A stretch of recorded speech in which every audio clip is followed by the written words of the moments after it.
Hello, in this video we're going to give 3 examples of using separation of variables to solve a differential equation.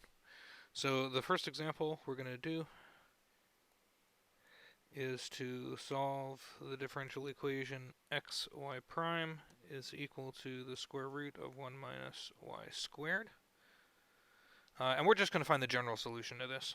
Okay, now when you're using the separation of variable techniques, it's really important to think about what exactly you're doing. Okay, so what we're going to be doing here is most of the time you're going to be dividing both sides of an equation by something. Most of these differential equations that we have separation of variables for, the reason we have to use the technique is because they're nonlinear. Okay, otherwise we'd be using integrating factors. So you can see this guy's nonlinear. It has not only the y squared, but also a radical over top of it. Okay, so what we're going to do is we're going to divide both sides by things, and that will allow us to put all the y terms on the left side and all the x terms on the right side. So we would have 1 over the square root of 1 minus y squared. I'm going to rewrite this as dy dx, and then this side will be just 1 over x. Okay, now this is going to be slightly different than the way it's done in Paul's online notes. He would normally put the dx on the other side too, and then put an integral symbol in front of everything. So I just want to kind of back up that idea with why this notation works, or why you're allowed to do what he does. Okay, so the key here is to look at what this side is. Okay, so when do you remember in calculus having something involving derivatives where you would have an expression with y times dy dx? Okay, so if you think back to Calc 1, that happened when you were introduced to implicit differentiation. Okay, and that's exactly what this side is. This is the chain rule with implicit differentiation.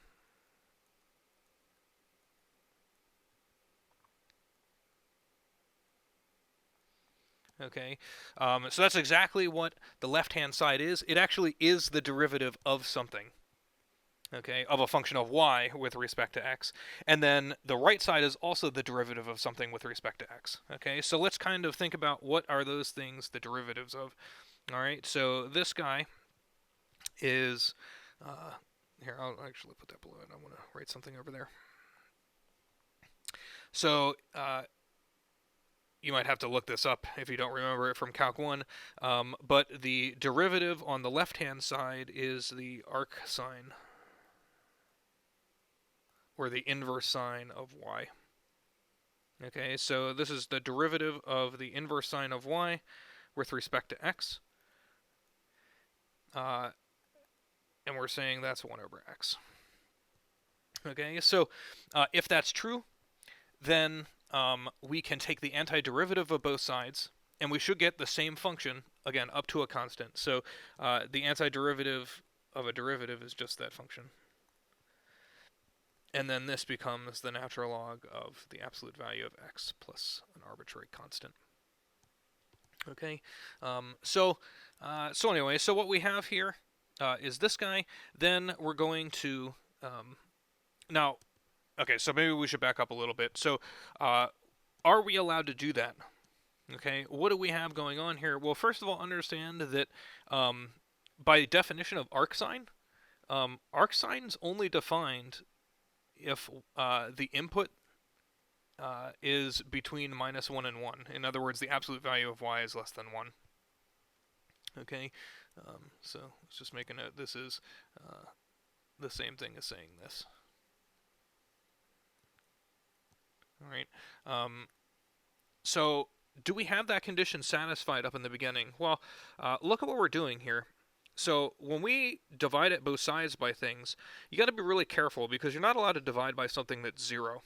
Okay? So when we're using this technique, notice what we have going on here. First of all, we have this guy right here and this guy right here. Okay, and we have to be really cautious because, first of all, the right-hand side means that x can't be 0. Okay, so if this were an initial value problem, chances are the initial condition won't be at x equals 0 because then you can't use this technique. okay? And we'll deal with that case in a second. And then what's going on with the other side? Well, you have that radical down there, and it's the radical of 1 minus y squared, okay? That's going to be imaginary unless the absolute value of y is less than 1, because that's this region here, the minus 1 is less than y is less than 1. That's specifically the region where that stuff under the radical is positive, okay? So that condition is satisfied just because of how the equation is set up. The differential equation will be won't even be defined for real values unless y is between minus 1 and 1. Okay, and if we come over here, we have to be very cautious again, not only of that radical having negative stuff under it, but we can't have that radical be equal to 0 because we're dividing by it. Okay, so when is that 0? When y is minus 1 and y is plus 1. Okay, so technically when we did this, okay, we have not only is x not 0, but y is not plus or minus 1. Otherwise, the equation that we wrote down won't be defined anymore. All right, so this stuff right here, this has to be dealt with in a separate case. Has to be dealt with separately. Okay, the formula that we're going to come up with from separation of variables assumes that those conditions are true, that x is not 0, that we're not starting at time equals 0. Well, it's not necessarily a time here, but also that y is not plus or minus 1. Okay, so yeah, we'll talk about what that means in a second. Let's just finish this up real quick. Down here, so if all of these conditions are satisfied, that means that the general solution is the sine of the natural log of the absolute value of x plus c. Okay, notice the plus c is inside the sine function, not outside. Okay, that's a really common mistake to make. If you plugged in an initial condition, the c is inside the sine function, and you'd have to mess with it to figure out what that is. In fact, starting with this when you're plugging in the initial condition is the appropriate choice instead of using the explicit form. Okay, so the one that I just started, this is the implicit form of the solution, and it's easier to apply the initial condition at this point than it is to use the explicit form. Okay, anyway, let's come back up to here. We want to think again about what's going on with this stuff. So what happens if, so if y equals 1, then what must be true? So if we look at our differential equation, then that must mean that we have xy prime is equal to 0, and that implies that x is 0. Same thing with minus 1. Okay, because it's being squared under that radical. So all of this is kind of taken up in the same problem area, okay? So one thing we can think about is that if y of t is the constant function, either plus or minus 1, then what's y prime? Well, the derivative of a constant function is 0, okay? And so xy prime being equal to 1 minus y squared, well, this will be x times 0 is the square root of 1 minus, and then plus or minus 1 squared, okay, which is also 0. Okay, so plus and minus 1 are solutions to this differential equation. They definitely satisfy it. You can plug them in, okay? But the key is that these solutions, plus and minus 1, are not something that comes from this general solution down here. Okay, there's no value of c that's going to make sine of the natural log of x plus c equal to 1 or negative 1. Okay, so we do have to be cautious with this technique. This is something that happens with nonlinear functions in general, is that sometimes the general solution doesn't pick up all of the actual solutions, and you'll have to think about what you're doing in order to come up with the other ones. Okay, the only way you can have this solution constantly equal to 1 is if you start it there. Okay, these guys will not go through anything with x equals 0. All right, so anyway, so that's our first example. In our second example, we're going to use this technique to solve an initial value problem. Solve the function x dx plus y e to the minus x dy equals 0, 0 equals 1. Okay, so we're going to take a look at this guy. We're going to have to manipulate it a little bit, move some of the terms around before we can use our technique. And because we have an initial condition, we can also find the interval validity. Okay, so that's what we're going to do after we find it. Okay, and that should be something that you usually try to do if possible. Okay, I don't know if you can or not, but you should try. Okay, sometimes you can, sometimes you can't. All right, so let's do this. So what we're going to have, once we move the stuff around, let's see. So we'll have y dy dx is equal to, let's see, so that will be over there, minus x e to the x. Okay, so you can check that, confirm that I did that right. Again, if you wrote the dx on the other side too, that's fine. I don't care. What matters is that you recognize that this side is the same thing as 1/2 y squared. Okay, so it's the implicit derivative of that guy, and that's supposed to be equal to this thing. So when I go to integrate,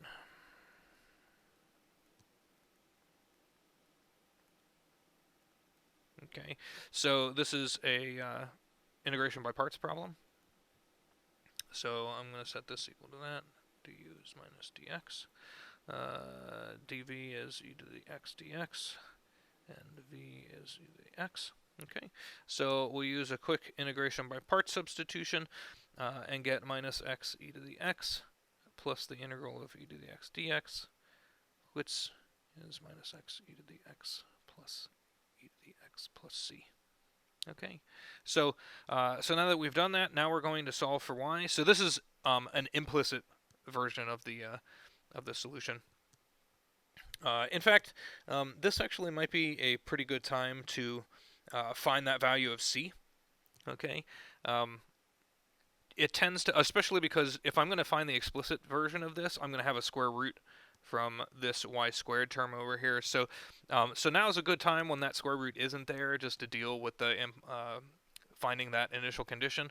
You can find it anytime after you take derivatives, so or after you integrate rather. So now's a good time to do that. So I'll rewrite it here. So y of 0 is supposed to be 1. Okay, so if I plug 0 in here, I'll get 1/2 y is 1. And then here I'll have minus 0 e to the 0 plus e to the 0 plus c, okay, which is 1 plus c. All right, so so that means that 1/2 minus 1 equals c, which implies that c is negative 1/2. Okay, so coming down here then, we'll put that back in the function. So this was minus x e to the x, I already forgot, plus e to the x minus 1/2. Okay, so multiply everything by 2.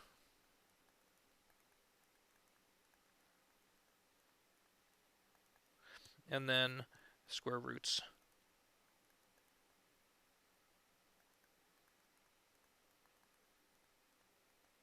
Okay, something that's important to note here, make yourself a note.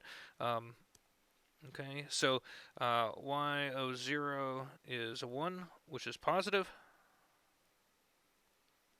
Okay, which means we need the positive root. Need the positive root. Okay, if we chose the negative root, then y has to be negative all the time. So, so really, we want this guy.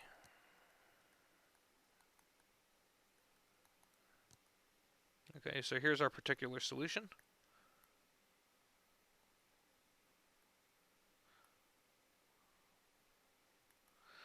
Okay, and what we want is we want to know where is this guy defined. Okay, so the interval validity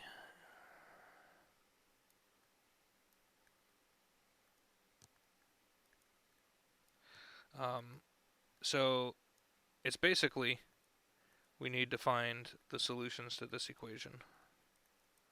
Oops, sorry. This stuff has to be greater than or equal to 0. Okay, so good luck. You can't solve that by hand. So what we're going to do instead is we're going to go into MATLAB and use F0 and locate the roots of that function. That will divide the interval into pieces, and we'll pick the one that contains 1. Okay. Okay, so here we are in MATLAB. I've already entered in the part under the radical sign. Okay, I've defined it as an autonomous function in MATLAB. So again, we're going to use F0 to approximate the roots because that gives us greater control over finding them. Solve probably can't do it because it can't do it analytically. But first, we need to use fplot to see where those roots are. Whoa.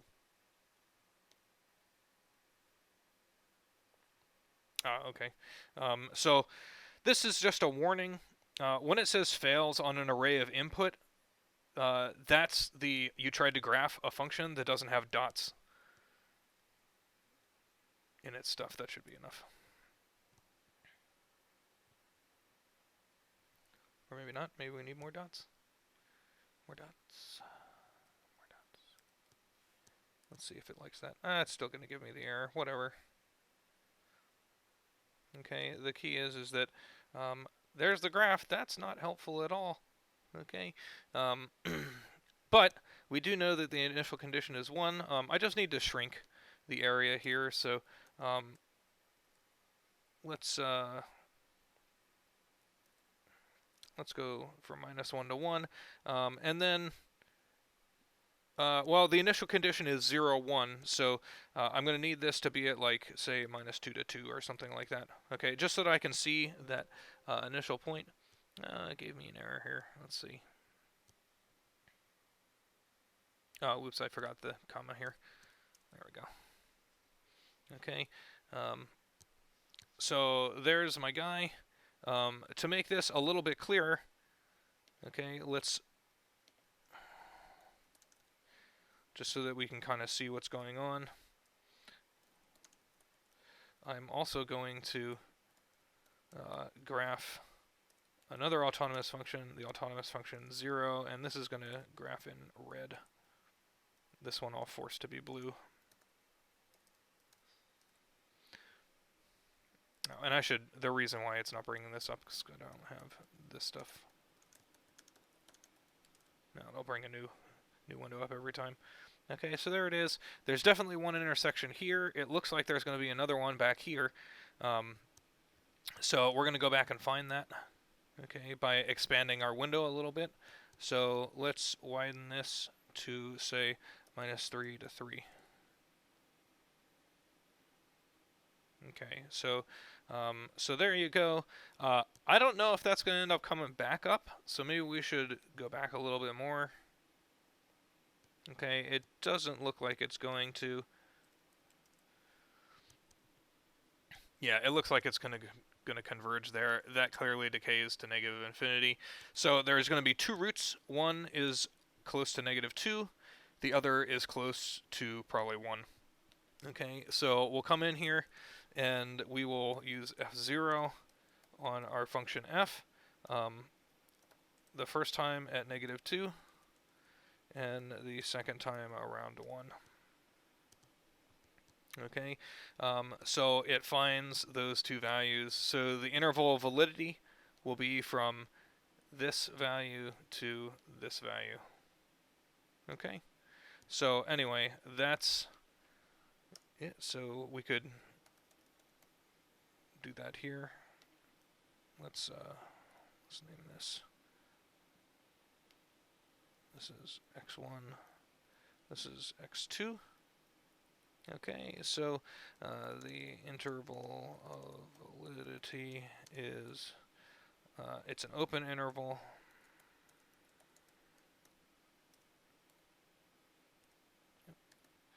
And it's x1, x2. Oops, forgot my quote here. There we go, that's the interval of validity from there to there. In this final example, we're going to solve the following equation. That's a 4.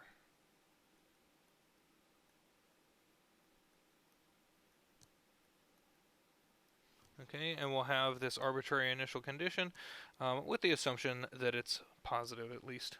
Okay, so anyway, we got to be cautious again. We're going to be setting this up pretty much exactly the same as the previous examples.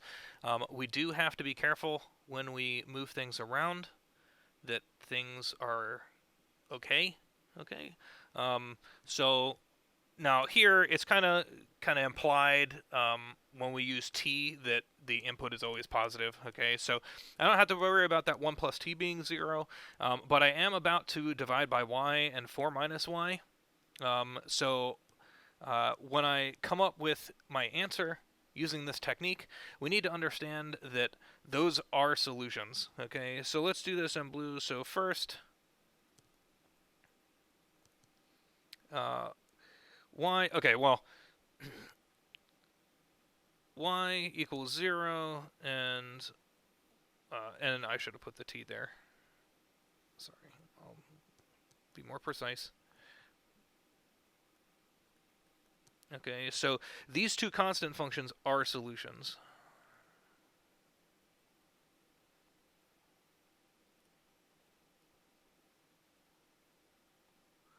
Okay, that is 100% true. You can check by direct substitution that you get 0 equals 0 in the equation. Okay, so those are constant solutions. They do satisfy the requirements. Technically, with the way the initial conditions given, y equals 0 isn't a possibility because the initial condition would have to be equal to 0. Okay, but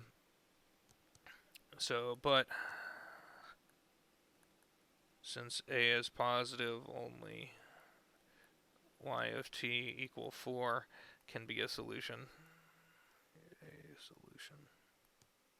Okay, so understand that y of t equal 4 is a solution, and it's a constant solution. Okay, now when we go and use our technique, those two solutions will not be part of the general answer that we get because of the technique. Okay, so when we come over here, we set this up. When we do separation of variables,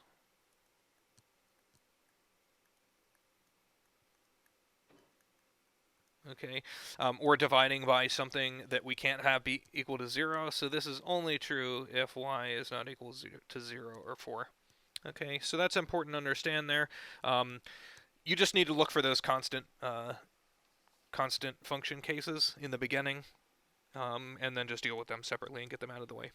So now that we've done that, what we're going to do is integrate both sides. Okay, now you got to be really careful here, and this is one of those places where I'm actually going to use the notation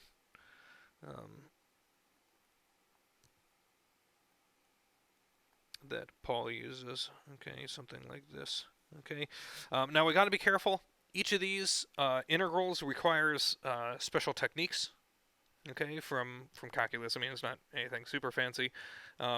So the first one requires partial fractions. Okay, so we have to take our guy here and decompose it into these parts. Okay, so quickly putting this together.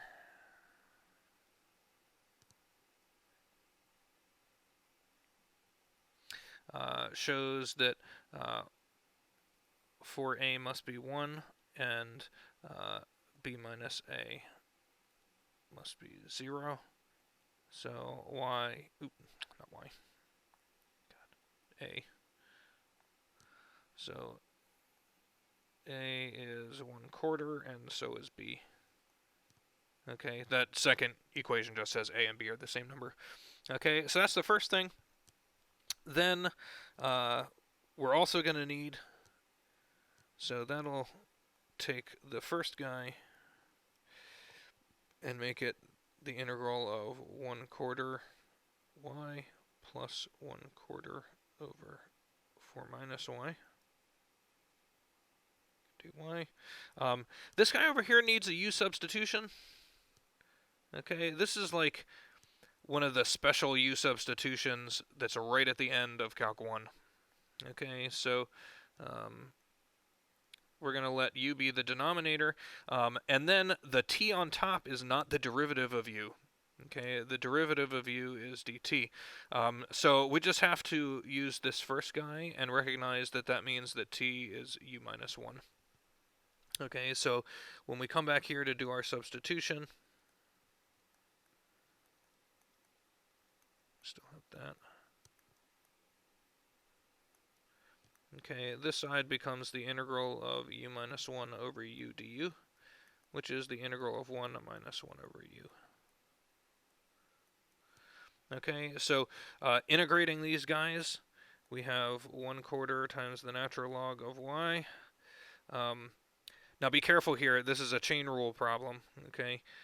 So it becomes minus 1/4 the natural log of 4 minus y. Okay, and think about if I were to differentiate the natural log guy, I would get 1 over 4 minus y, but then the chain rule says I have to multiply it by the derivative of the inside, which is -1. That's why that negative sign's there. The other side's a little bit easier. It's u minus the natural log of u. Now I'll put the c over here, and understand that u was 1 plus t.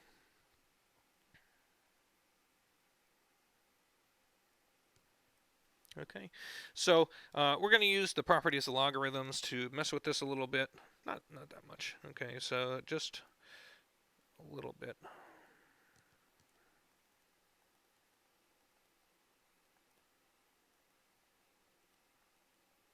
Okay, there we go. Very exciting.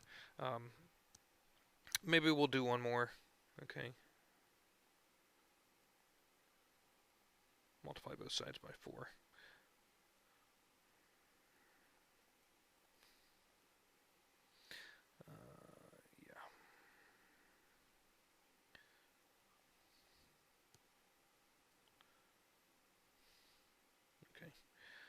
So I brought the 4 inside.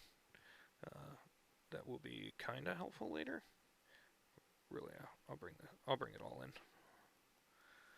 Okay, you'll see why in a moment. Anyway, at this point, I'm going to use the initial condition. So this is the implicit solution, or I mean, all of these were technically the implicit solution. Okay, I am going to find the explicit solution, but I'm going to show you. Well, what this example is meant to illustrate is finding the explicit solution of this function is really complicated, and what this question wants us to do, or what one of the things that we're going to talk about, like we did in a previous problem, oops, too far, is what effect does the value of a have on the behavior of the solution? Okay, now we're going to go into MATLAB after we're done here, and we're going to use the direction field to answer that question. Okay, because the direction field gives you immediate visual information about the end behavior of this of the solutions to this function, and it allows us to not go through all of this pain. Okay, but we're going to go through the pain so that you can appreciate it, because that's the way that kind of stuff works. Anyway, so here we're going to use the initial condition, y of 0 equals a. Okay, so we come in here, this side becomes a over 4 minus a equals 4 plus 0 plus the natural log of 1 plus c. So this side's 4 plus c. Okay, so c is the natural log of a over 4 minus a minus 4.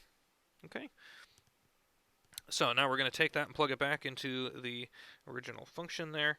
So we have the natural log of y over 4 minus y is 4 plus 4t plus the natural log of 1 plus t to the minus 4. I don't actually need the absolute value signs because that's to the -4th power, so it's going to get rid of the, well, and t's positive anyways, so whatever.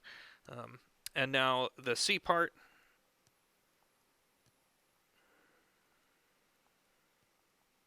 is this, okay? And we'll note here that these cancel. Okay, so now I have the stuff. Now what I'm going to do is I'm going to exponentiate both sides. So this side's going to become the absolute value of y over 4 minus y. This side is, now, it's going to be e to all of these things.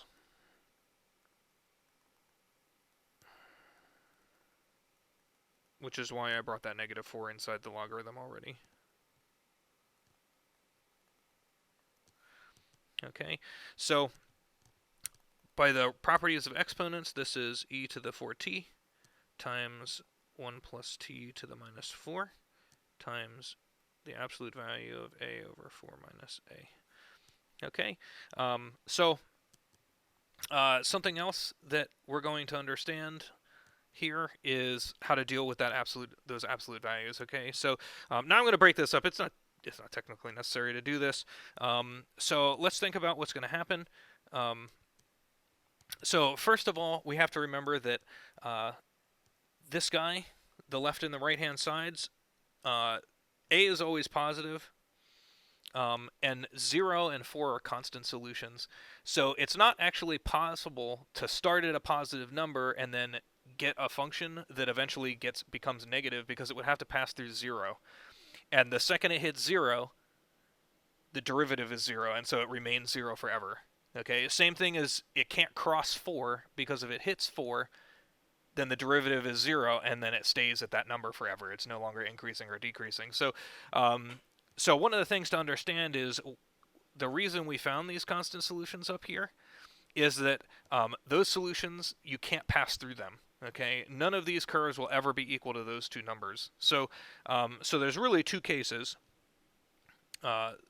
Case 1 is that y is in this range, which also means that it started there.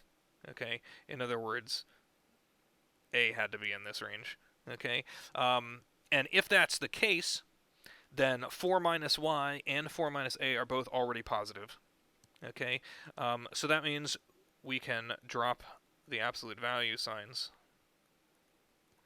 from both of them.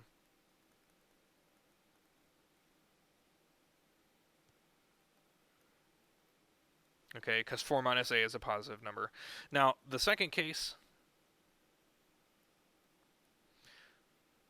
okay, the second case corresponds to y being greater than 4, not 0, 4, which also means that a had to have been greater than 4. It had to have started greater than 4, because again, it can't cross through the constant solution. So in that case, 4 minus y and 4 minus a are both negative.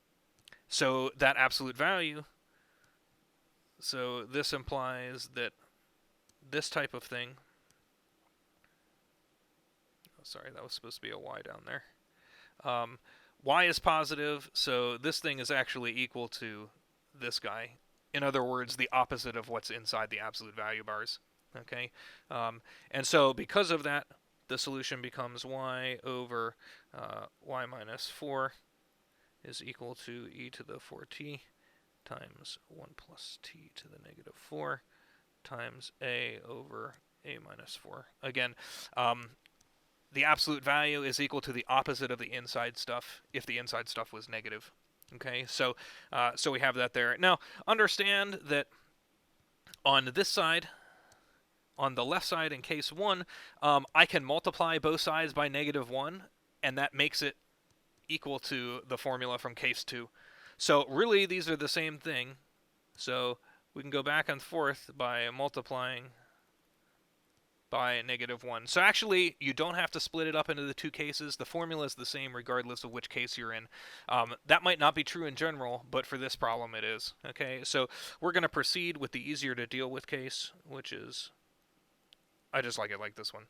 Okay, you'll get the same answer if you do it the other way, but I'm going to leave it like this. Okay. And now we're going to solve this equation for y. So the first thing we're going to do is take the reciprocal of both sides, which I can do because everything's being multiplied together.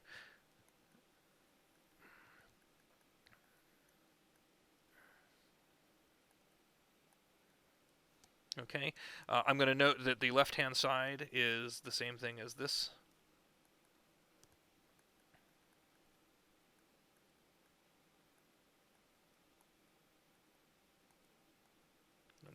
write that down there. So now, when I move stuff around, I'm going to get 4 over y is, let's see, 1 minus e to the minus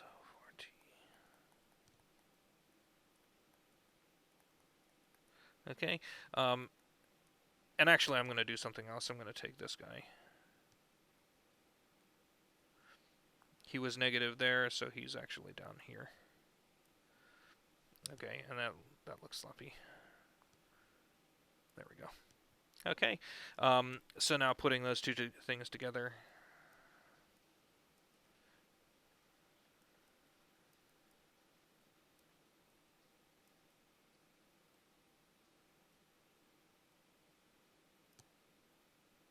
Gives me this. Then taking the reciprocal and multiplying by 4 yields the particular solution.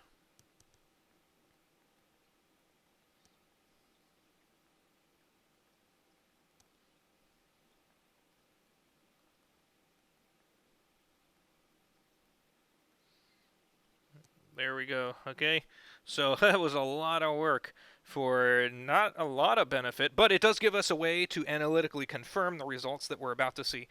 Okay, now understand that this equation is true provided A was not 4. Okay, so A is not 4. If A is 4, then we just have the constant solution. All right, so now what's going to happen to this? So what is the end behavior?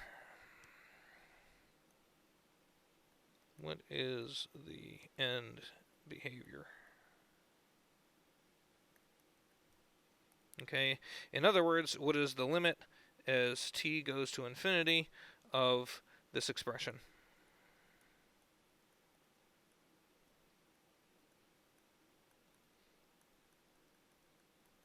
Okay, now we're going to give you, we're going to remind you of a bunch of different things. Now, technically, the way to take this limit is using L'Hopital's rule. Okay, this is a minus, or this is infinity over technically infinity minus infinity. Okay, so we got to be a little bit careful. There's a lot of L'Hopital's rule problems in here, but we're gonna hand wave our way through this. Okay, the first thing to understand is that exponential functions always grow faster than any polynomial.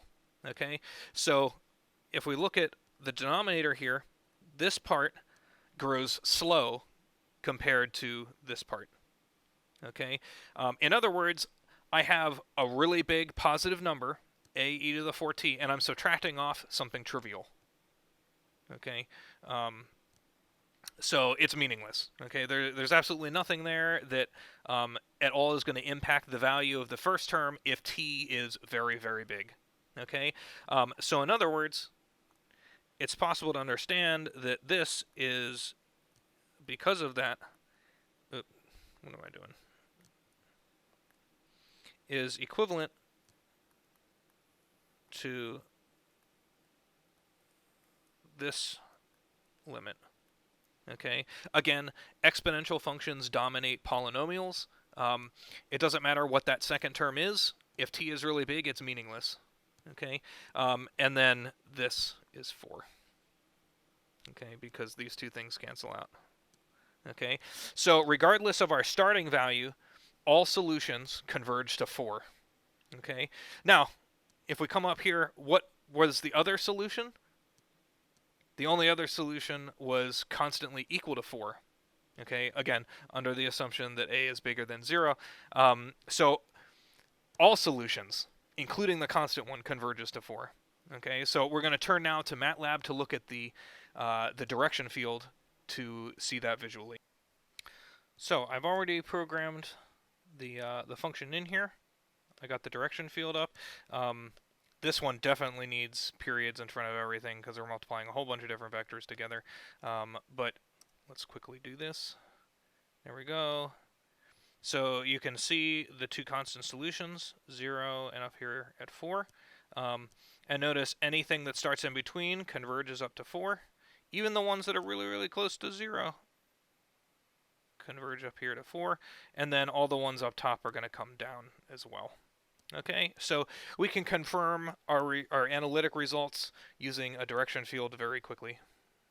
Okay, so anyway, lots of work in that problem. It was very hard to do. Um, you can clearly see from the direction field that the interval of validity for these guys is going to be 0 to infinity, okay, because they converge to constant solutions, so they're defined everywhere. Um, anyway, uh, yeah, so really long problem, but lots of really cool calculus techniques that you may or may not have forgotten, and some interesting things that we can do with MATLAB to confirm our results or make our results a little bit easier to find. If we wanted to stick with the implicit solution, we could still determine the end behavior using the direction field. Okay.